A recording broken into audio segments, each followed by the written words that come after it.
Once upon a time, a king found 3 brave knights and asked them to find happiness for him.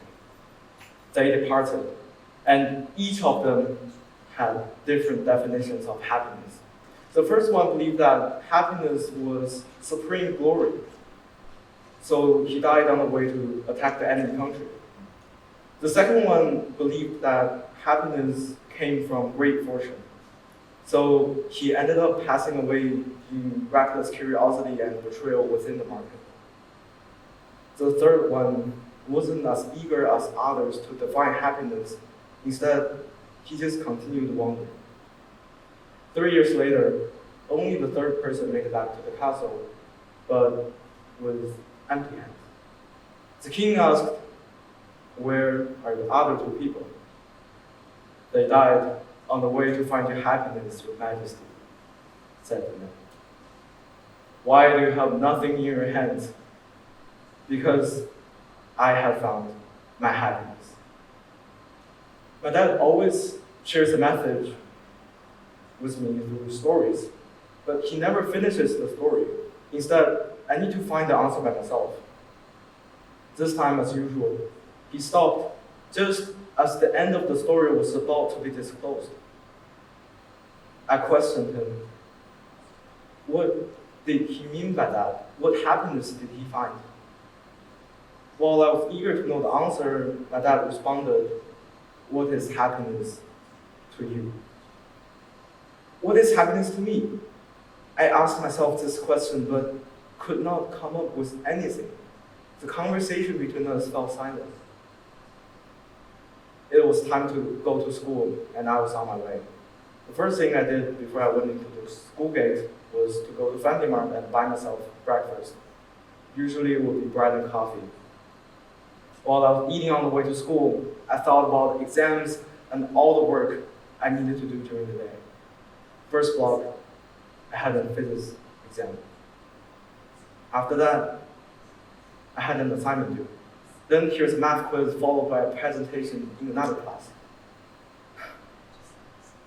Thinking about these things already made me exhausted, and passing all of my assessments was a development. Therefore, I came up with my first answer to that question. Happiness is having a good score and surviving all of my speaking tasks. This one is included. My tests and presentation actually went pretty well, and I was grateful for that. But I still felt unfulfilled, like some emptiness lingered. I was soon on the way home, and I remember it was a rainy day. There were so many snails occupying the roads. I stepped on a big, disgusting one.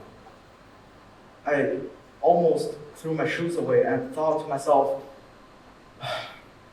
if I could avoid every obstacle in my life, I would be happy. Of course, it was just a hot-headed response, impossible to achieve. On that day, I stayed up late because I had some classes.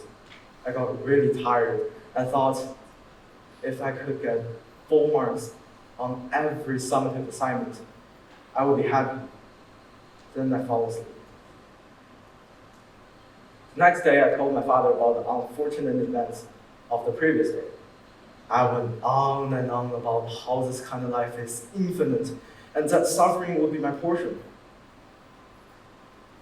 He listened to my complaints and gently told me something that entirely changed the way I saw my day. Although I got embarrassed in class after being unable to answer a question about a test I recently aced, got annoyed at smashing a snail, and got tired because of studying, I still have opportunities to explore that will brighten my outlook. I can study to improve any weaknesses that remain.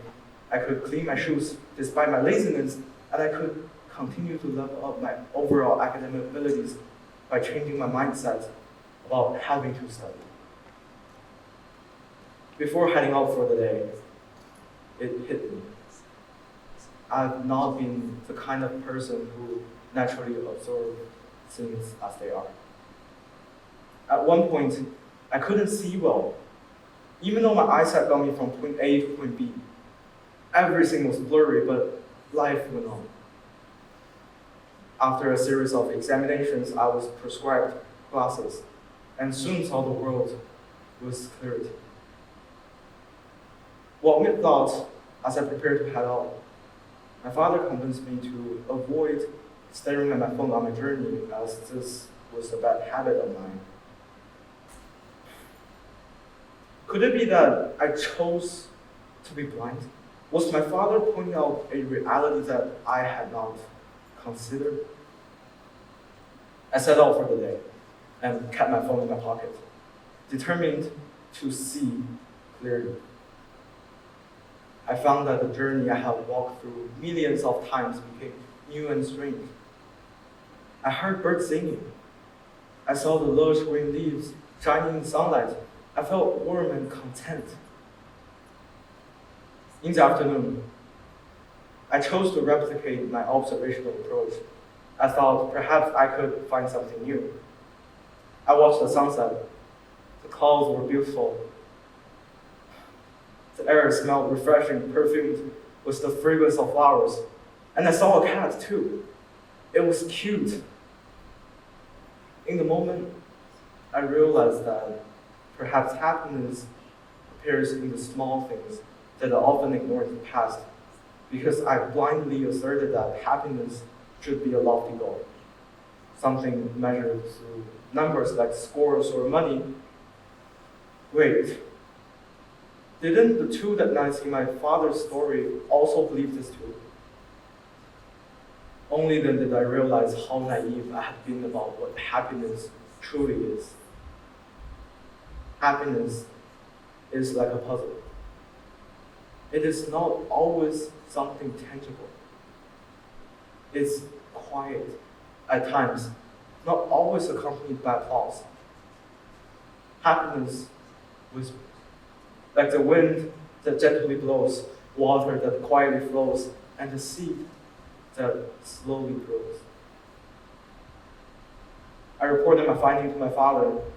I told him that the reason why the two knights died was that they believed happiness should be visible and measurable.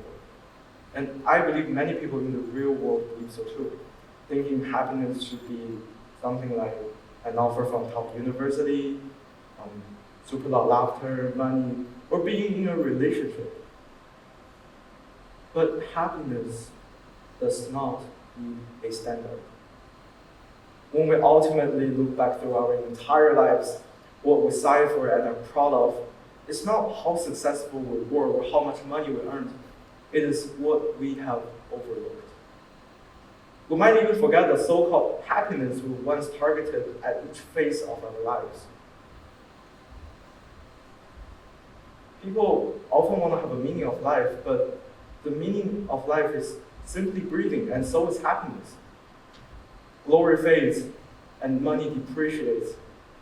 What will last are the little moments that we once felt happy about.